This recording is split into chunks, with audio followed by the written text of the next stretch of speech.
Misty, Green Misty. I am pro wrestling love, Misty. Welcome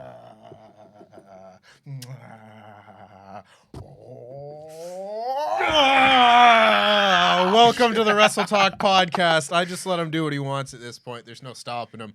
This is the SmackDown review for the March 10th episode, and I am Tempest, your host, alongside my wonderful co-host and fellow House of the Black Mask member, Sat E. Niangi. What day is it, Sat? It's Sat E Day. What time is it? It's Sat E time? Is that what I say? I haven't forgotten my gimmicks now. But anyway, it's Sat E Day. You know what that means. It's the SmackDown review with the House of the Black Mask. He's got a green Muda? Jesus Christ. He's got a great Muda shirt on. Very appropriate, given today's news about a potential Hall of Fame induction. Who is going into the WWE Hall of Fame? Who? Confirmed, however, it's Rey Mysterio. Booyaka. 619, indeed. If ever there was a Hall of Fame career, Rey Mysterio certainly has one. And you know what? We'll definitely get to all the bloodline bits on this show, but we lead with the bloodline A lot. So we're going to change it up a little bit today. We're going to talk about Rey Mysterio, because on this show, it was announced that the first inductee into the 2023 WWE Hall of Fame is going to be the still very much active Rey Mysterio. Junior. Vince's going to hate that, but hey, listen, at the end of the day, Rey Mysterio Jr., that's who he is. Imagine Rey Mysterio Sr. goes in instead. It's all a ruse. Yeah, just for shiznits and giggles. That would be funny, yeah. So Rey Mysterio gets an awesome video package on this show, just showing how awesome he is, because he's quite awesome, in fact. And he's got people like John Cena, AJ Styles. So many folks are talking about what Rey Mysterio has meant to them in the business and everything. He comes out before he can even say anything. He gets interrupted by Judgment Day and Dominic. Dominic comes out and says, how many times are you going to have to miss Christmases and birthdays and Thanksgivings and soccer games to go and be a Hall of Fame wrestler? I'm ashamed to be your son. And then Legado del Fantasma comes out to come into Rey Mysterio's aid. I really do like this pairing, and this is really, I think, the first time we've seen Legado del Fantasma, the group be baby faces on this show, and it works really well for them because they wrestle like baby faces, they can get over like baby faces. It's fantastic stuff. They wrestle Judgment Day. They were going to have a match later in the show. He says, let's just do it right now. They get in there. They have a really fun little match. Lots of high flying. I like seeing people like Finn Balor and Damian Priest wrestle on SmackDown because it's new, it's fresh. We don't get to see it very often. I feel like they fit more on SmackDown. Yeah. When you see them, you're like, it looks right. It feels right. And I mean, I'm hoping, if Rhea does win, that catapults them to leave. Right.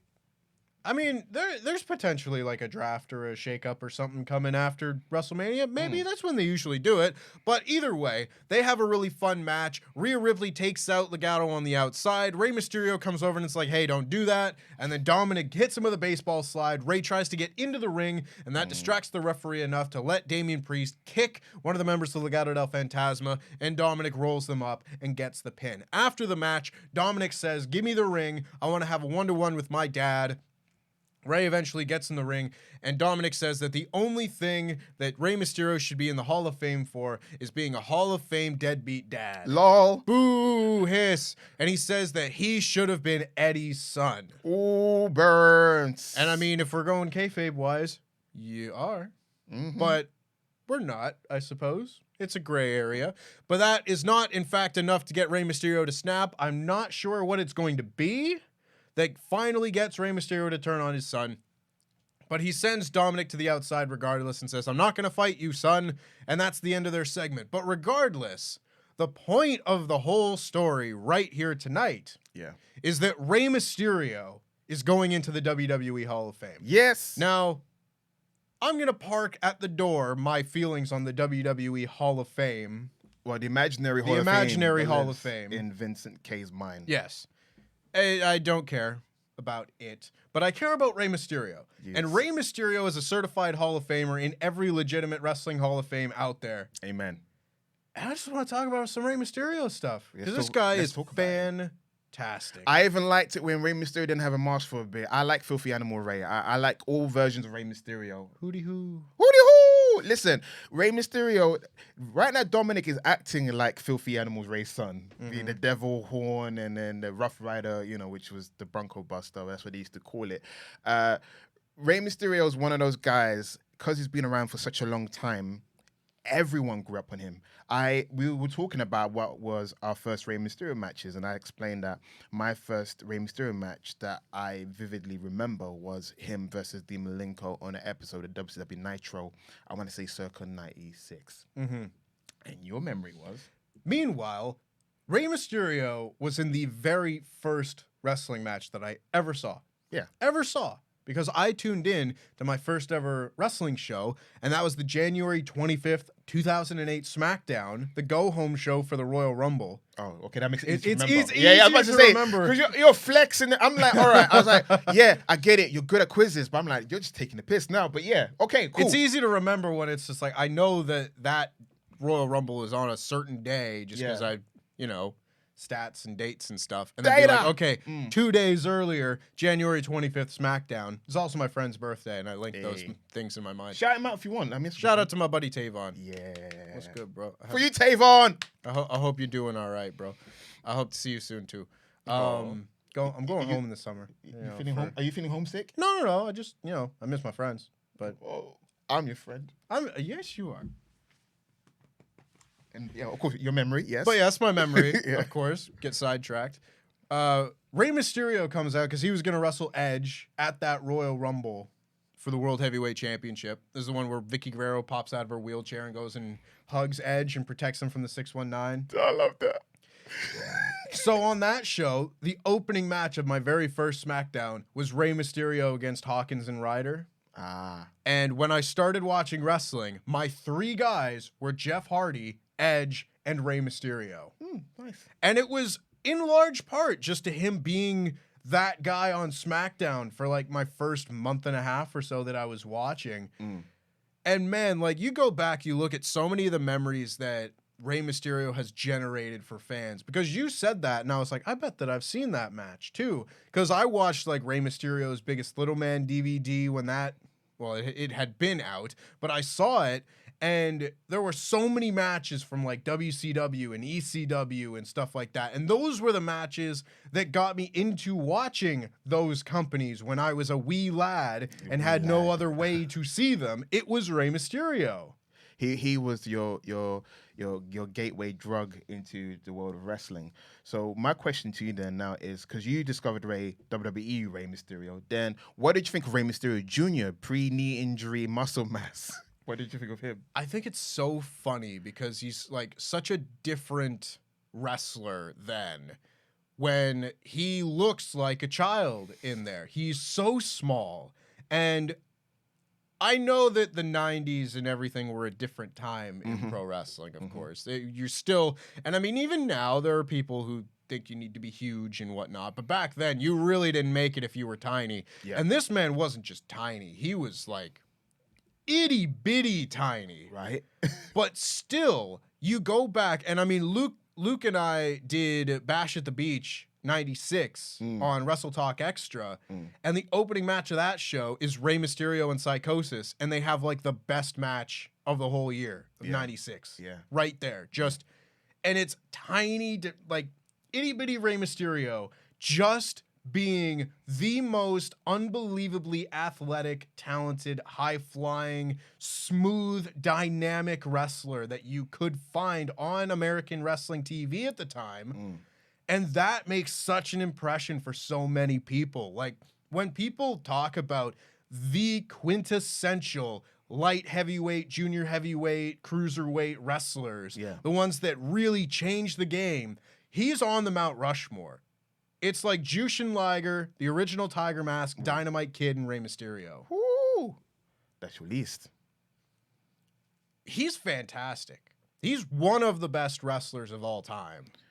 So basically, Rey Mysterio is so talented and so influential. He changed the name. The name was called Frankensteiner. The move that he popularized in Mexico, the Frankensteiner, it became known as Hurricane Rana. Even though I know, the funny thing is, I read something that one of his favorite wrestlers was Scott Steiner. I believe it. he liked Scott Steiner and he liked the Frankensteiner, so he used to do it. So he put his own little spin on it and so forth. And he was using the Frankensteiner. So I was like the story of like one of Rey Mysterio's favorite wrestlers as he was breaking into wrestling was Scott Steiner, and that's why he used that move a lot. Because I was trying to figure out, because there used to be head scissors. Mm-hmm. Head scissors was the way luchadors and Mil Mascaras did the head scissors, and all the wrestlers were doing it. I felt it kind of died out in mid 2000 or late 2000 because you don't really see people do head scissors anymore. But that was the go-to head move. Eddie Guerrero used to do it a lot, and then Rey Mysterio did the Hurricane Rana, and then down mid-late 90s, a lot of people did Hurricane Ranas and so forth. But yeah, Rey Mysterio had influenced a lot of wrestlers, like kind of like how Amazing Red would go on to influence the wrestling and Low Key and Low Key was the Sabu of the 2000s. It's weird because there was wrestlers like Sabu influenced the 90s wrestling as well, and there's a lot of different wrestlers that influence what style that we see today. And Rey Mysterio is like the top 5 and probably number 1 because of the longevity and the influence he had in the world of wrestling. And I'm so happy he was able to come back to WWE because there was that weird period of time where the Yes Movement era when he got booed at the Rumble because they wanted Rey Mysterio, they wanted Daniel Bryan, and then the knee injuries. We thought his career was over because it seemed like every time Rey Mysterio during his last run before he came back, it seemed like every time Rey Mysterio seemed like he was getting ready to come back, full speed. Knee injuries, to the point where it was like, Ray, you don't have it in you anymore. And then he came back, got rid of the garbage pants that he used to wear, those long leather pants he used to wear. And I'm like, that's the Rey Mysterio I remember growing up. That's the Rey Mysterio I remember. Yeah, so it's kind of like, because he got put on a lot of muscle mass. Maybe it was too much for his knees for the moveset he does. He stopped doing the West Coast Pop at one point because that's what he did in the beginning. And you can see there's certain moves he stopped doing. He had to adapt his mat game a bit, add more kicks to his arsenal in the ring. But after he got them stem cells into his knee, wherever, I don't know how you do it, inject it or operation, I don't know. I'm not a scientist. He came back. Dude added 20 more years into his career. It's ridiculous. Because I was trying to find bits for a list recently for partsFUNknown, and I just happened to find some article that someone had written like 11 years ago saying like Rey Mysterio is probably going to retire within the next like couple years. And I was like, don't you even know? It's hilarious. And it does like, there is that era of guys that broke into wrestling in like kind of the mid 90s that there's not very many of them left. No. And definitely not many of them left still going at the level of quality that Rey Mysterio is wrestling at. And that's the sort of thing where you look at people that were fans of wrestling in the 90s are now like well-tenured wrestlers.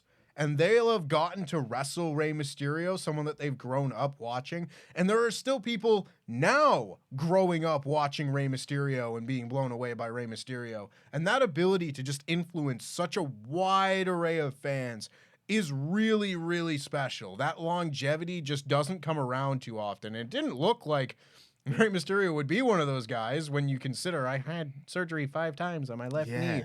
That whole thing. It's just absolutely nuts to think about. What's your favorite Rey Mysterio match?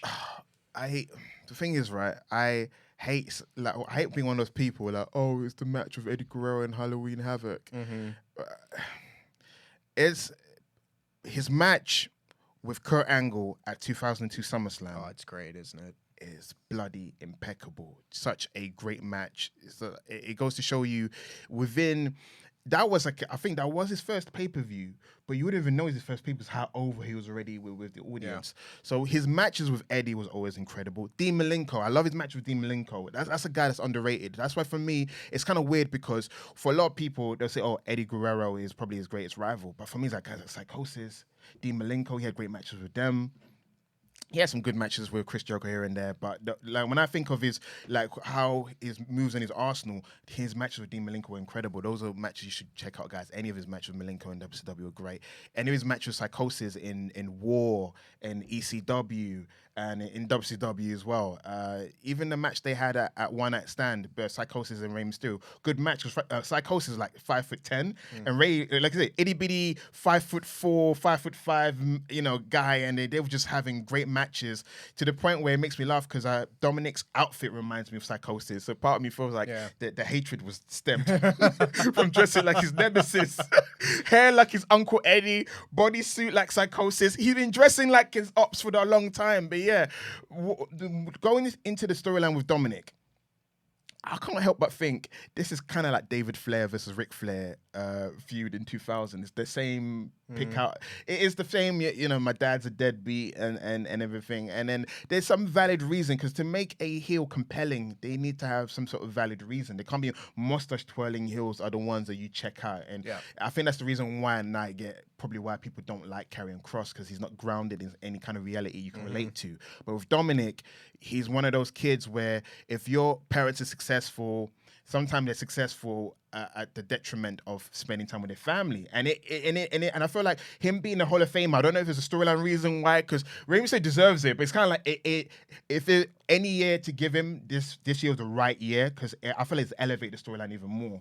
Because before you're like, Dominic, why are you hitting your dad? You became tag team champions with your dad, blah, blah. But I think it's probably his festering resentment towards his dad, in addition to being embarrassed by Judgment Day, made him snap. I think he should have had therapy a long time ago, but not having therapy, and this added storyline with Michael Cole and Wade Barrett talking about, hey, he nearly got kicked out. By really strange.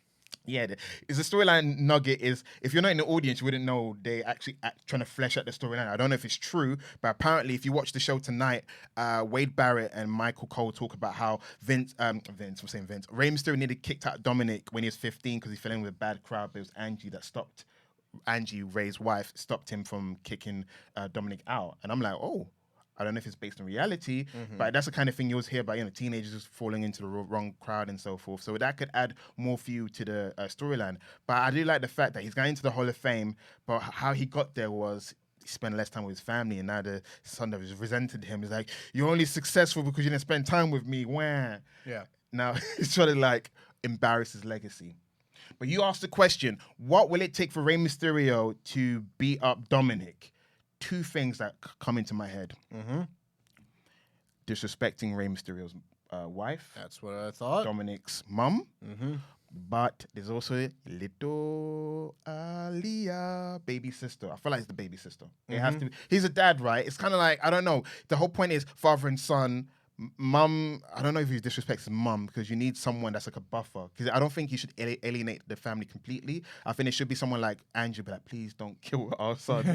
So I think it has to be Aaliyah. I think Aaliyah has to make an appearance on SmackDown to talk sense into Dominic, because I think that's what's missing from the storyline. I think we've seen it weeks. Because someone tweeted me right now. I'm gonna go into my Twitter right now, tweeting saying that they are sick of his storyline. Who's did Matt there? He said, quick one for Tempest and Sat before the SD review. What do you think Dom is going to say or do that will get Rey into having the Mania match? I'm at the tipping point of past caring, as it's gone on for so long. Very pleased by the Hall of Fame bell. See? So people getting wound up. I think Angie and Aaliyah need to make an appearance to appeal to Dominic. Dominic's disrespectful, does something, push his sister, whatever, and then Rey snaps. That's what it is. I can't imagine it's going to be anything else. But let us know what you think is going to be the tipping point for Rey Mysterio in the comments below. Let us know what your favorite Rey Mysterio moments or matches have been. He's got an amazing Hall of Fame career, and that's going to be celebrated the night before WrestleMania. But for now, we are going to get into the rest of our SmackDown review, because this show opened with the Usos arriving at the building and Jey Uso telling Paul Heyman to tell Roman Reigns that he's there, and telling Caleb Braxton that everything he has to say to explain himself, he is going to say in the ring. Turns out, no Roman Reigns on this show. Yeah, after he said that if Jimmy doesn't deal with the Sami Zayn issue, he'll deal with him. But technically, in a storyline sense, they did deal with the Sami Zayn issue, because the Sami Zayn issue was a fracture in the family. Since there's no fracture in the family, allegedly, Roman can take another week break that he usually does. Yeah, but it's strange though. Like all over social media when they were promoting this show and stuff, it was like a picture of Roman and Jay, and it's like, false advertising a little bit. But there's an interesting, before we go over or go to the first match, I like the fact that Jay goes, "Where's the tribal chief?" and Paul proceeds to hug him instead of answering the question, because Paul Heyman's got his own little bit of storyline arc that he's going through right now, where he's stressed out, and then you see it throughout the episode as we're gonna go along. It's a good point. It's a very good shout. We then got our opening match, that being the Fatal Five-Way, Fatal Five-Way, number one contenders, Intercontinental Championship thing. They're going to face Walter, whatever, WrestleMania. and it was Karrion Kross, LA Knight, Sheamus, Drew McIntyre, and Xavier Woods, who replaced Kofi Kingston after Kofi got hurt during the Brawl last week.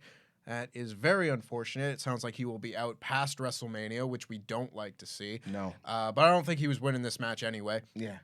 This match was a bit chaotic, bit messy, but kind of in a good way. Just a lot of things happening. It wasn't the more typical, like, just two people wrestle and you rotate in and out while spots are happening. It was just kind of like two people would be wrestling in this part of the ring and two people would be wrestling in this part of the ring. So there was a lot of stuff going on, but it was really good though. There was a lot of teases of Sheamus and Drew McIntyre finally coming to a head, but they didn't give you the big blow up, start a brawl moment. Yeah, they're building that and they're going to save that for next week because they're having one of their faces to faces, and Xavier Woods comes off the rope, gets hit with a brogue kick.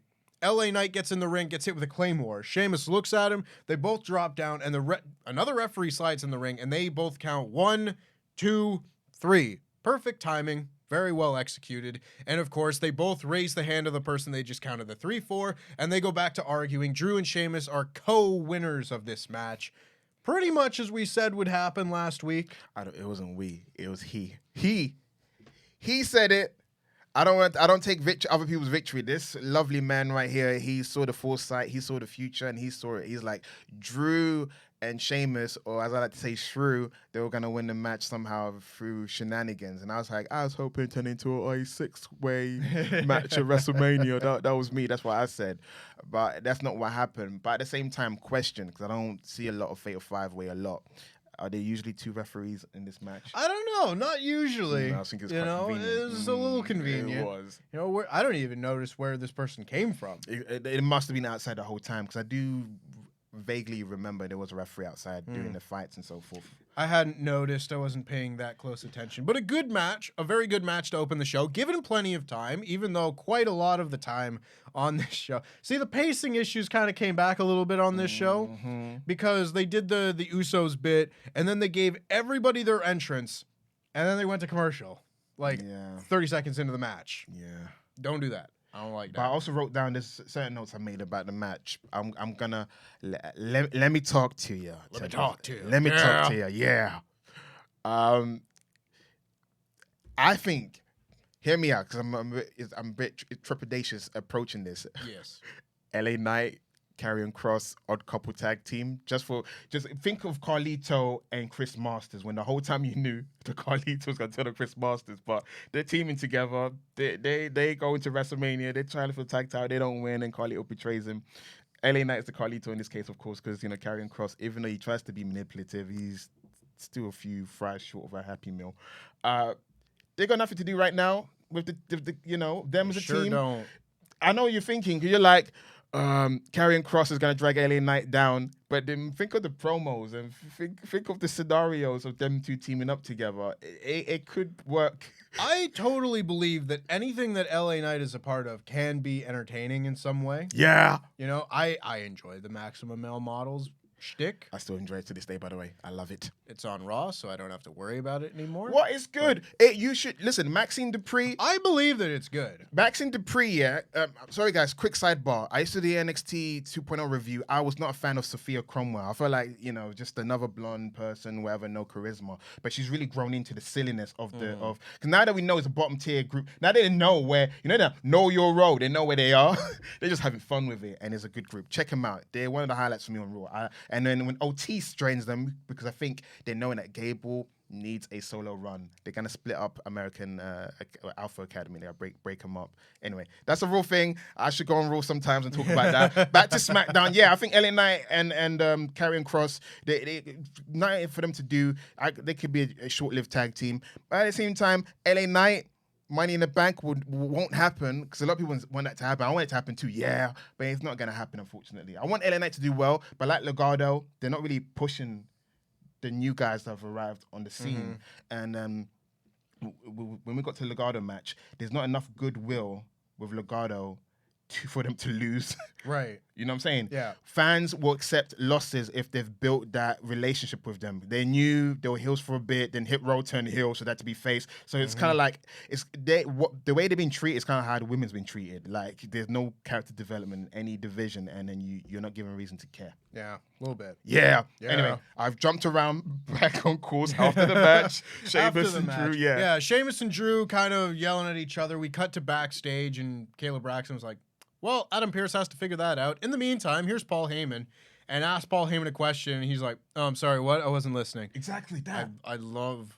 See, half of it is like, yeah, he's stressed and he's got a lot on his mind. The other half is just like absolutely disrespecting Kayla at every turn, and I love it. I want more of it on every show, in fact. But Paul Heyman cuts a fantastic backstage promo where he was talking about what the game plan was going to be regarding Cody Rhodes, because he really put over Cody Rhodes, said stylistically Cody Rhodes is a nightmare matchup for Roman Reigns. I'm not quite sure how. I don't know what exactly Cody Rhodes does that matches up poorly for Roman Reigns in a kayfabe matter. I do. Let me hear it. Let me talk to you guys. In kayfabe, Roman Reigns struggled to beat Seth Rollins while Cody Rhodes disposed of Seth Rollins once with a torn pectoral muscle. He beat Seth Rollins, though. He had. Okay, in history, yes. In history. We're not talking about history. We're talking about recency bias. No, but like the last time they wrestled, he beat Seth Rollins. The record book might say that he lost via disqualification, but he won. He beat him. He choked him unconscious, and the referee dropped Seth Rollins' hand on the rope.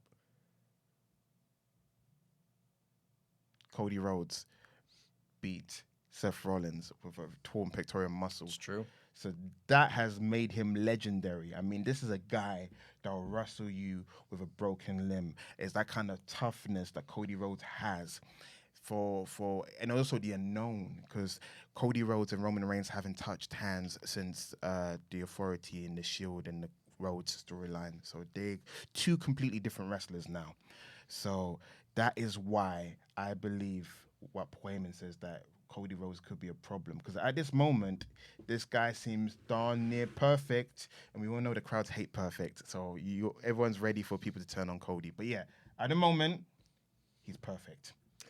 We will see. It'll be interesting, because Paul Heyman went on to say he was strategizing about how they need to deal with Cody Rhodes, this person who matches, or whether we go gangster on him. What the heck is he doing? I don't know, just like snuff him out, basically. I know he meant bloodline beatdown. I know. Yeah, but it was real interesting, his choice of verbiage here, and he was like, well, "Do we do that? Do we hit him with the truth?" And he went to Roman Reigns, and in Roman Reigns' infinite wisdom, he said, "Wise man, the most gangster thing we can do is tell him the truth." And he said basically exactly that. He went to Raw and he told Cody Rhodes the truth, because you'll get to WrestleMania. By the time you're at WrestleMania, Cody Rhodes will have already lost, because he'll be crushed by the immense weight of all of this inescapable baggage he has from his past. And then he will have to bow down to his tribal chief and acknowledge him. How did you feel about that promo? Because the reason I say how you feel about that is almost like the villain telling you his plan.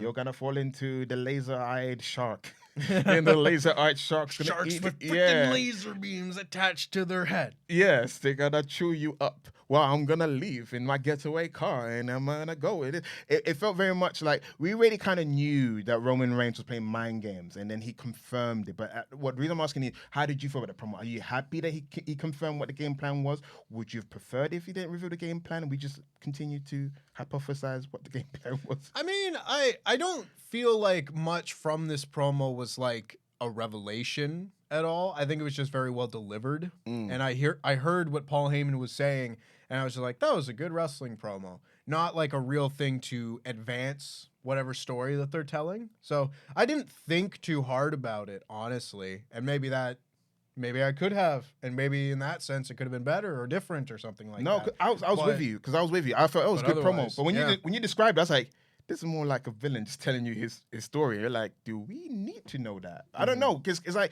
I feel like that promo was done because Roman's not there. If Roman was there, I don't think he would need to do that promo. I feel like Roman's not there, Paul's there, what do we do?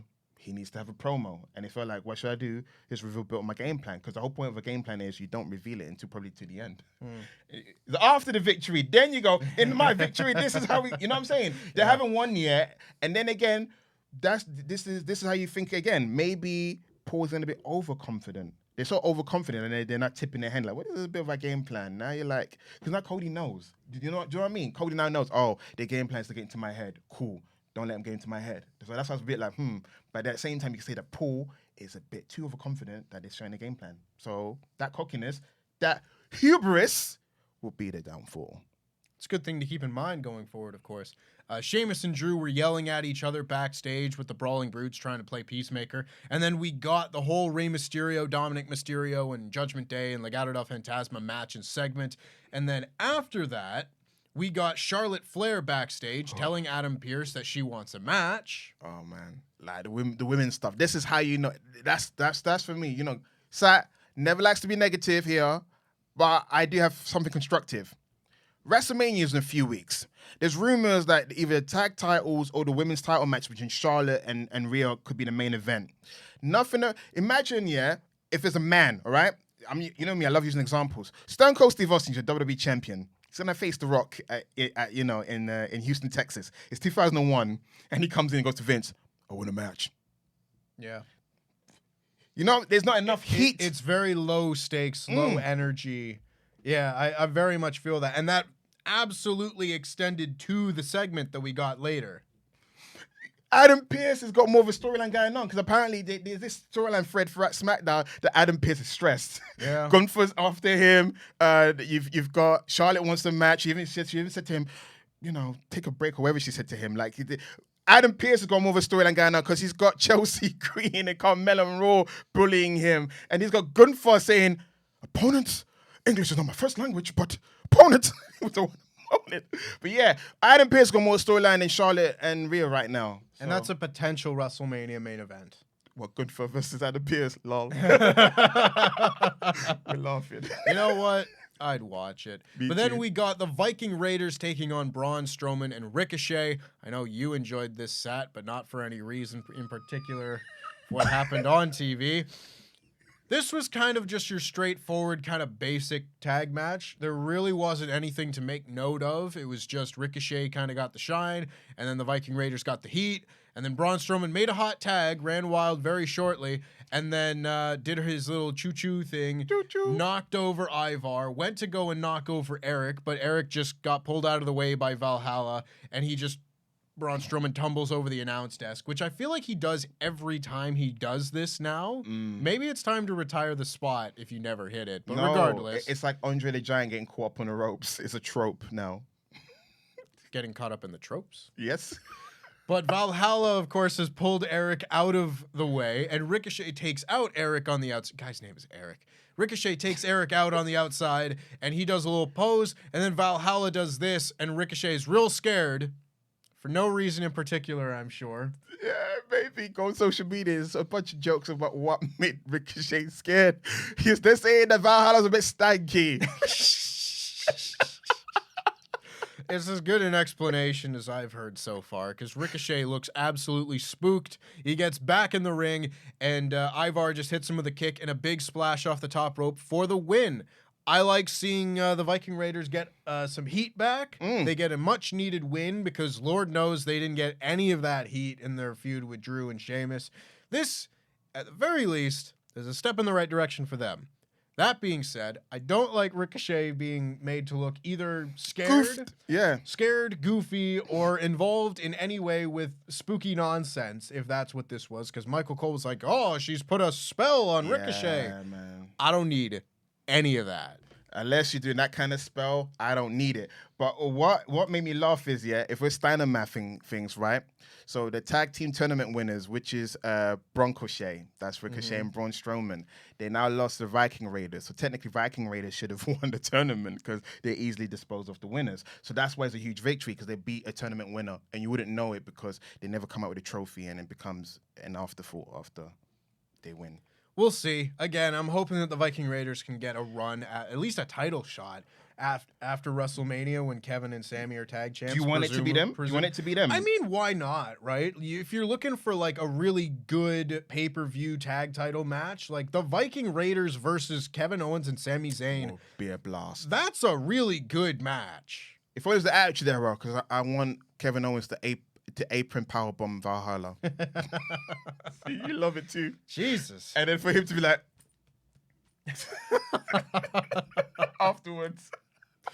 But this was just fine. Nothing really to make note of otherwise. Adam Pearce is backstage with Walter, who's very upset. And he says, yeah, English isn't my first language, but I asked for an opponent. Singular. Not opponents. Or challengers. Plurals. I know the difference. And Adam Pearce says, okay, relax. I've got a solution to this. We're next week on SmackDown, we're going to have Drew take on Sheamus one-on-one, and the winner is going to face you at WrestleMania. And he's like, all right, I'll be watching. Just satisfied. He's like, okay, that works for me. And off he goes. I expect some sort of a schmoz finish next week. No. And we'll get our triple threat match, which very well might steal the show at WrestleMania. Okay, imagine if they do something annoying and they keep this thing going. Let's just say Sheamus and Drew both knock each other out. Now they're both losers. So they're like, we have to do this again next week, 2 out of 3. Oh my God. They can't just make it simple, yes. And then I'll love if it's one of those storylines where it isn't to the day of WrestleMania, they finally give up and go, fine, I'll fight both of them. Let's just stop this nonsense.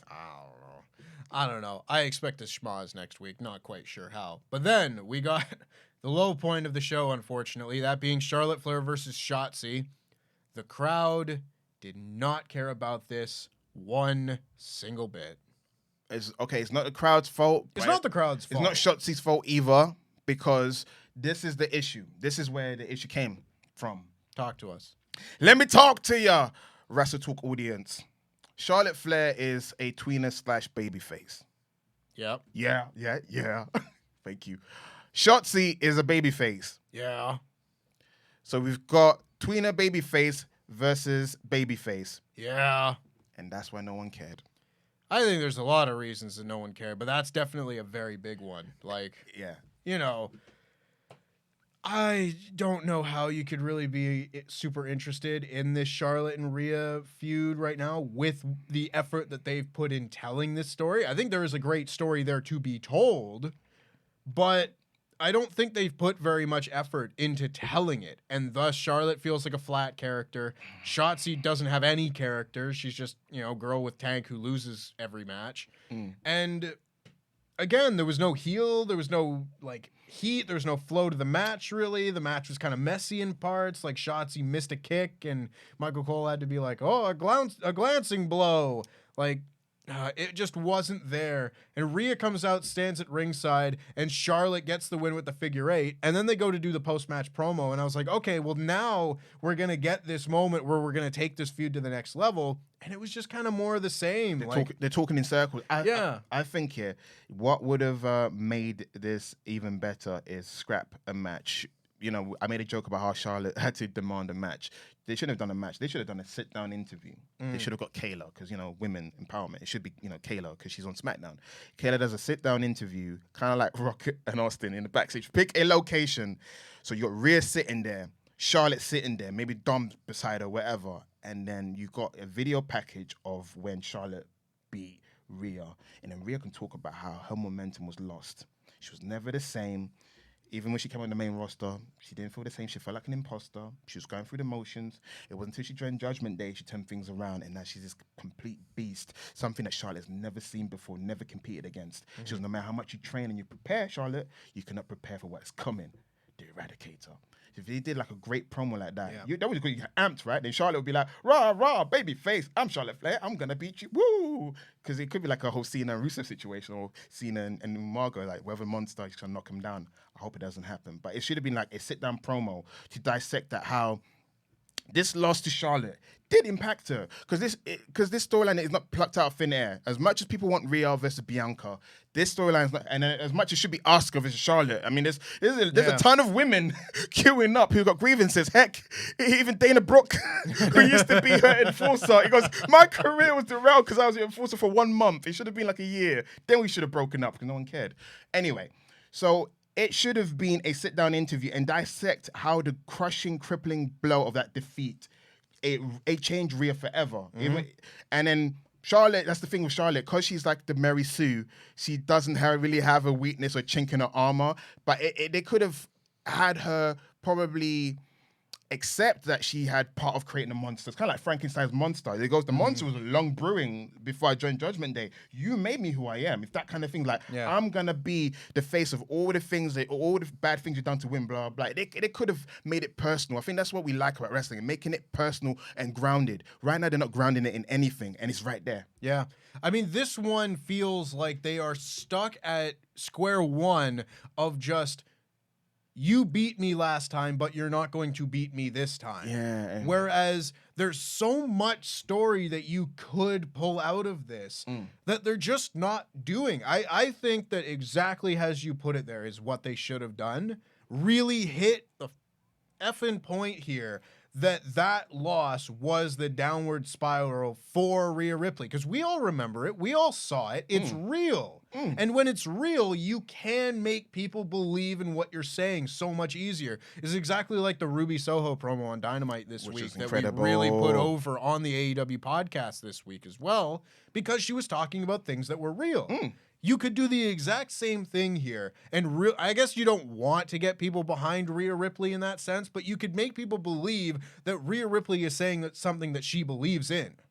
And I think that is what we're missing here. There's just nothing really to care about. They could have even done it in Rhea's promos, like, you people make her like she's the one, blah, blah. She could have tied it in a heelish kind of way. Yeah. But, yeah, it's like...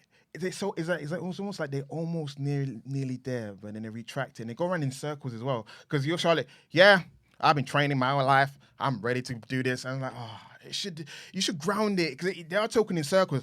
I see what you're up to. I see your game plan. I'm gonna beat you. Well, I've been trained. It's kind of like, it's very talking for the sake of talking, right? Yeah. It's just words. There's nothing grounding these words. If they had words that grounded it, it'd be like, oh, I want to see this blood feud. There's nothing bloody about the feud, unfortunately, even though it got something that could make it bloody. Yeah, it's a shame. And we've still got some time before WrestleMania to turn things around, but clock's ticking.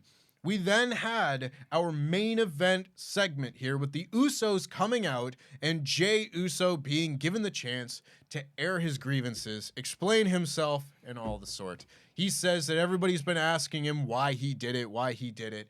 And he said, very simply, it's for the family. More specifically, Jimmy. For Jimmy. Because the point of this is Roman last week said that if Jay's not on side, he is going to take it out on Jimmy. And what did we see Jay joined the bloodline in the first place for? It was to save Jimmy. When Jay got real worked up and quit the bloodline in 2021 for a few weeks and went home and everything, why was it done? Because of Jimmy. Because Jimmy and Jay were at odds with each other and he couldn't see that. Now he had to protect his brother again, and he's such a tragic character in that, because he says here that he didn't want to do it. He didn't want to turn on Sammy, which is, to me, interesting to say with Jimmy right there. Like, I feel like that was really kind of expressed. Like, and Jimmy's always like, yeah, I got my brother back. But no, he's saying, like, he didn't want to do this. If it were just up to him, he would have sided with Sami Zayn. But it's not up to him, really. He has an obligation, not just to him, not just to his brother, but to the family, because the family is going to be upset if there's fighting within the family, and he can't have that. It's for a greater good that he's doing this, but of course, that doesn't register with fans, because helping the family is making sure that the top heel stays on top. So this makes Jay such a deep, tragic villain here, because he's not a villain in the sense. Yes. Yeah, he's not the mustache twirling, just evil for the sake of evil villain, but he is the one. He's the soldier that's being forced to fight for the evil side, and that is just, that is so wonderful. And what I love is Jay goes, I have the burden. You don't have the burden. Yeah. that's because you're not family. That's what you've been saying the whole time. It's kind of like, it's like full circle moment. He didn't want Sammy to join because he wasn't family, because he knew that Sammy wouldn't have the same burden he has. He can, for him, it's like, Sammy saw the bloodline like a boutique. He can walk in and out. Yep. Jay goes, I can't walk out this job. I signed a lifetime contract because it's a family business. The bloodline wasn't a family business for Sammy. It was a way to enhance his reputation after losing the whole Jackass situation. His reputation was in tatters. By aligning with the bloodline, he was selfish. He had selfish means to join him. He didn't join him, oh, I like you, Jimmy. I like you, Jay. I want to hang out with you guys. No, he joined the bloodline for his own selfish reasons. There are negative points from both sides. Because of how Sammy's been mistreated, we align with Sammy. But if you do think about it, Jay's right. Jay goes, this bloodline thing is not a game to him. Yeah. This is his family, his kids, Roman's kids. There's the fracture between Jay and the bloodline runs deep. While Sammy can go home to his family and he wouldn't have that friction, he wouldn't have that burden because he has his real life family. This is his family in the spotlight, in front of the world, the bloodline, the Kardashians of wrestling. LOL. The burden, he doesn't have the burden. That's what people have to remember. Jay has the burden, Sammy doesn't. And that's what Sammy's too selfish, and that's why Jay can rationalize it, because Jay don't want to do it, but you have to rationalize the horrible things you do. To rationalize it was, you're selfish. You should have fell in line like everyone else. Bloodline business is falling in line, and if you don't want to fall in line, you should have never joined. Like I said, you shouldn't have joined in the first place. So boom, the burden. I think it was fantastic. I really there is the part of me that really wishes that Roman Reigns would have been there for this, even if he was just stood in front, allowing Jay to do all of this and having those subtle facial reactions and the subtle storytelling beats that you only get with Roman Reigns there. I would have liked to have seen that and end it with him just giving Jay a hug, and you see him one camera shot Jay just being like, maybe something like that. Maybe they're teasing what the dynamic's going to be like, because I do think the whole point of Sammy's involvement in his storyline was to create the fracture. It was not to take down the bloodline. He was meant to create the first crack, and there's been a rift that's been wide to the point where Jay is openly admitting, because that's what people should understand, that you said it was interesting. He openly admitted that he didn't want to turn on Sammy. It's different from I did it because I fooled you, Yeah, it was exactly. Yeah. It was this guy saying, I got my brain cells back. It felt great, but I can't enjoy this luxury anymore because I have to remember why I joined in the first place, which is my brother. I have to protect my brother. So for me, Jay is not bending down to Roman's will willingly anymore. Because at one point he joined it. I'm main event Jey Uso. I'm winning matches. I'm Andre the Giant Memorial winner. He was the loyal soldier. Jimmy was like, you really drank the Kool-Aid. But now it's Jimmy drinking the Kool-Aid. But Jay has had the break to think for himself again. He understands what it's like to be his own man. And eventually, Jay may be the downfall of the bloodline after WrestleMania down the line. Who knows, wherever. But yeah, Jey Uso, I think the teasing, when we do see the dynamic will be different between them. It will be Jay kind of probably side-eyeing Roman now. Yeah, and that could very well just be I want to see that, and that might be next week. Yeah. Doesn't have to be now, but I am just I want to see that. This writing team doesn't... For this writing team, they have to do it because they're like, we don't know what to do. Our golden goose has left the house, which is Sami Zayn. Now we have to rely on the bloodline, which got stale because it was just them. So they have to elongate things a little bit more, yeah. But this segment then goes on with Jey Uso making his point and Jimmy saying, now that the Sami Zayn problem is dealt with, we can focus on Cody Rhodes. And Cody Rhodes comes out, again, a nice treat. I like seeing him on SmackDown. Nice. And Cody Rhodes says, you guys, I keep hearing my name. You guys keep talking about me. Maybe you should just be talking to me. Puts over the fans, you do it for Roman, I do it for the people. And maybe we should just fight. And he goes to get in the ring, and Jimmy says, you get in this ring, you're not going to make it to WrestleMania. And he's forward, Jay's back, and that's when hooded Sami Zayn comes through the crowd, jumps Jay, beats him down. Jimmy goes to save him, and that's when Cody goes in, and he starts beating on Jimmy. They end up having their two little brawls. Sami and Cody stand tall at the end of this episode of SmackDown, and that's the show. This is probably leading to the 6-man tag I want to see, the trios tag. I want it so bad. Cody, Kevin, and Sami against the Bloodline on the final Raw before WrestleMania would be fantastic. fantastic. By the way, I'm still waiting for the whole Cody and Kevin promo where Cody opens the curtain and says, "It's you, the reason why I went where I went and I met the people that I met." Have you been waiting for that promo? Because it's gonna happen, right? Yeah. I'm waiting for the whole emotional deep promo about Kevin. You were there for me. You introduced me to Nick and Matt and all the guys and so forth. So I'm waiting for that promo because I feel like it will be the promo by Cody which will lead Kevin to now question, maybe me and Sammy should be friends again. They do need a buffer. Them two individually, Kevin and Sammy, it's not working. They're too pig-headed. It's part of the reason why we love them. They love each other, but they're also... Yeah. You know, they're too pig-headed. So Cody has to sit them down and hash it out. So yeah. Trios tag. I think this was a pretty solid episode of SmackDown, all things considered. There were some good matches. There was some good angles and everything to set up matches that will lead to WrestleMania deals. There was some stuff that I could have done without. Like, I didn't think the Charlotte Rhea thing was very good at all. I didn't think that the Valhalla, Viking Raiders, whatever. Like, it was just kind of there. It was fine. Didn't really add too much other than giving the Viking Raiders a win, but I guess you kind of need that. And some magic. But otherwise, there was some good stuff on this show. Good promo from Jimmy for sure. You had opening match that was really solid. You had the Legado and Rey Mysterio stuff that on the whole, I think they've done a really good job with the Rey Mysterio, Dominic Mysterio build. They have. I know things are kind of like reaching their point where it's like, okay, now's the time to snap. We've only got like 3 weeks left until WrestleMania. That for me means that they're doing a good thing. The fact that it's frustrating people is meant to frustrate you. That's the whole point. Because look how easy it would be if Ray did snap, then what? Promos where he calls him your crappy kid. I like Aaliyah more. You know what I'm saying? Like, what can Rey Mysterio as a babyface then do in terms of driving? Because what would happen is he would have to beat Damian Priest for a week or two. Because someone needs to eat the pin before he fights Dominic at WrestleMania, and then poor Damian's got nothing to do. Everyone's got a match at Mania. Except I just think we're reaching the peak, and it's about time that we do it because. You have him fight, he just beats Dom down for 5 seconds and Judgment Day drags him away, they go backstage.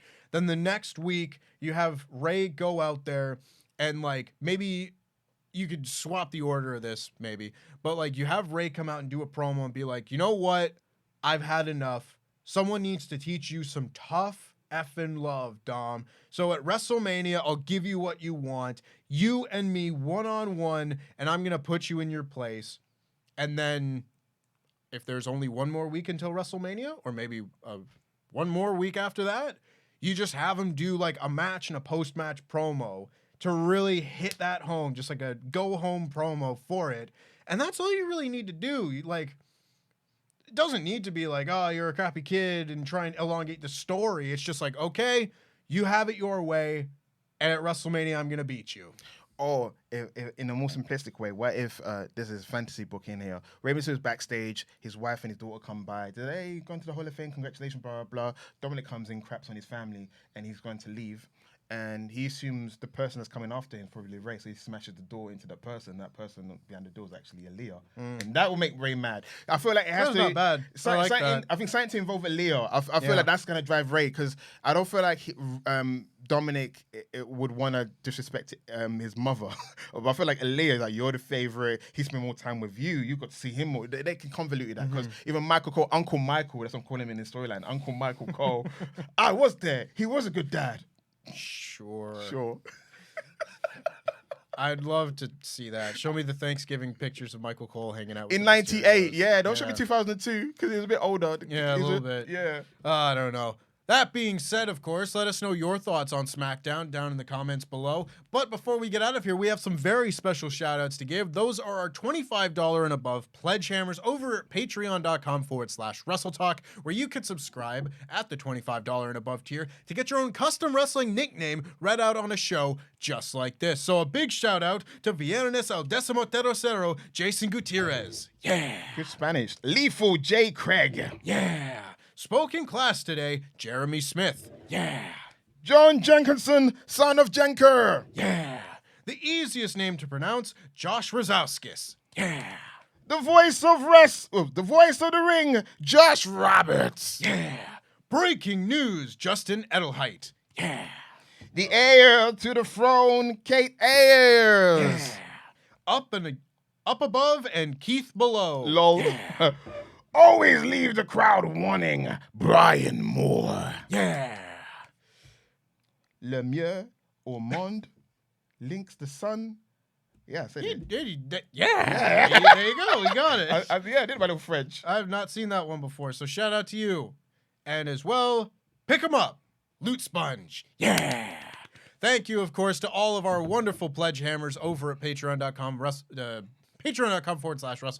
Make sure, of course, that you subscribe to the $25 and above tier to get your own custom wrestling nickname read out on a show just like this, just like those. And now is as good a time to subscribe as ever. You can see tons of exclusive content over at patreon.com/WrestleTalk, whether it be the full uncut version of the latest episode of Survival Series that came out just last week, that being Can You Name Every Single Intercontinental Champion?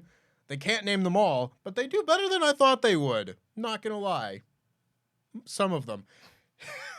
But there's plenty of content, exclusive content, early access content, as well as Adam's next fantasy booking video and more. So make sure you go over there right now and subscribe. Patreon.com/WrestleTalk. Sat, I hope you have a wonderful rest of your Sat-E day. Yes, and you too. And remember, guys, this is the house of the Black Mask, and the house always wins. Sing us out. House of the Black Mask. Look at my Misty t-shirts, Misty, yeah.